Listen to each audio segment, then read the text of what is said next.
வணக்கம், இது crime time. நான் பாலவேல் சக்கரவர்த்தி. மதுரையில் வருமான வரித்துறை அதிகாரி என கூறியும் ரெய்டு வருவதாக மிரட்டியும் தொழிலதிபர்களிடம் பணம் பறிக்க முயன்ற கார் ஓட்டுநர் கைது செய்யப்பட்டுள்ளார். பெரும் புள்ளிகளை மிரட்டியவர் போலீசில் சிக்கியது எப்படி? திண்டுக்கல் மாவட்டம் நாட்டாண்மைக்கார தெருவைச் சேர்ந்தவர் விக்னேஷ்குமார். 40 வயதான விக்னேஷ்குமார் மதுரை நகரி பகுதியில் உள்ள போதை மறுவாழ்வு மையத்தில் பணிபுரிந்து வருகிறார்.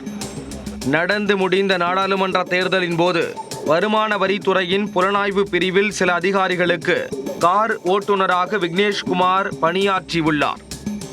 தேர்தல் முடிந்து மீண்டும் மறுவாழ்வு மைய பணிக்கே திரும்பிச் சென்றுள்ளார் விக்னேஷ்குமார். இந்த நிலையில் கடந்த 2ஆம் தேதி மதுரை, தேனி, திண்டுக்கல் மாவட்டத்தில் உள்ள தொழிலதிபர்கள், நகைக்கடை உரிமையாளர்கள் சிலருக்கு செல்போனில் தொடர்பு கொண்டு விக்னேஷ்குமார் பேசியுள்ளார். தன்னை வருமான வரித்துறை அதிகாரி என்றும் உங்கள் நிறுவனத்தில் ரெய்டு நடத்தப் போவதாகவும் அவர்களை மிரட்டியிருக்கிறார். ரெய்டு நடத்தாமல் இருக்க வேண்டுமானால் தனக்கு பணம் கொடுக்க வேண்டும் என்று பேரம் பேசியிருக்கிறார். குறிப்பாக மதுரையில் உள்ள நகைக்கடைகள், தேனியில் உள்ள மருத்துவமனை, கம்பத்தில் உள்ள ஹோட்டல், பேக்கரி உரிமையாளர்களுக்கு செல்போன் மூலம் பல லட்சம் ரூபாய் பணம் கேட்டு மிரட்டியிருக்கிறார். இது தொடர்பாக வருமான வரித்துறை அதிகாரி ஒருவருக்கு நகைக்கடை உரிமையாளர் தகவல் தெரிவித்திருக்கிறார். அதன் அடிப்படையில் மதுரை வருமான வரித்துறை புலனாய்வு பிரிவு உதவி இயக்குனர் புஷ்பராஜ் விளக்குத்தூண் காவல் நிலையத்தில் புகார் அளித்துள்ளார்.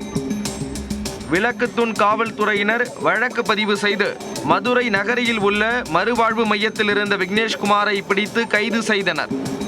விசாரணையில் வருமான வரித்துறையில் பணிபுரிவதாக பலரை மிரட்டி விக்னேஷ்குமார் பணம் பறித்து இருப்பது தெரிய வந்தது. அவரை கைது செய்த போலீசார் நீதிமன்றத்தில் ஆஜர்படுத்தி சிறையில் அடைத்தனர்.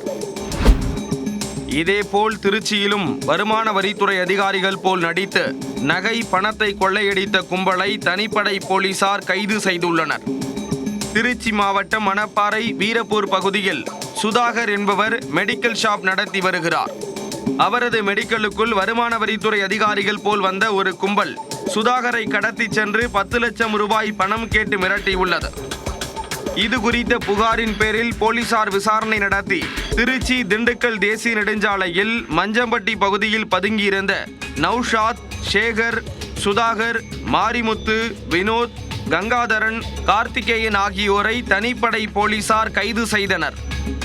துறையூர் பகுதியில் கொள்ளையடிப்பதற்கு உறுதுணையாக இருந்த சக்திவேல், மணிகண்டன் ஆகியோரையும் தனிப்படை போலீசார் கைது செய்தனர்.